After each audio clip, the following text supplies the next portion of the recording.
1960 అమెరికాలో south east ఏషియాలో వివాదాలు పెచ్చరిల్లుతున్న కాలం, భద్రత లేదు, చాలా గందరగోళమైన పరిస్థితులు ఉంటున్నప్పుడు ఇద్దరు భార్యాభర్తలు ఉన్నారు. భర్త పేరు బిల్ గెయిదర్, భార్య పేరు గ్లోరియా.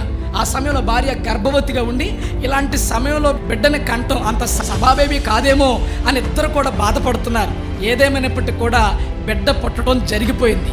ఇప్పుడు బిల్ గెయిదర్ ఏం చేశాడంటే, సరైన భద్రత ఈ ప్రాంతంలో లేదు, ఇప్పుడు చాలా కలవరాలతో చాలా వివాదాలతో మన ప్రాంతం ఉంది, బిడ్డ భవిష్యత్తు ఏమై ఉంటుందా అని ఆలోచించడం మొదలుపెట్టాడు.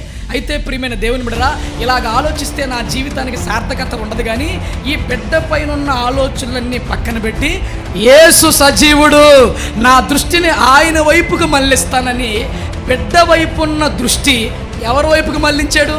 ఆయనే చూసుకుంటాడు. ఎందుకని ఆయన ఎవరు? సజీవుడు. కొన్నిసార్లు మనం కూడా అనిశ్చితమైన పరిస్థితులు ఎదురైనప్పుడు మనం పరిస్థితుల వైపు చూస్తున్నాం, కానీ నా యేసు ఎవరు? నా యేసు మృతి పొందిన దేవుడా? నా యేసు ఎవరు? సజీవుడైన దేవుడు.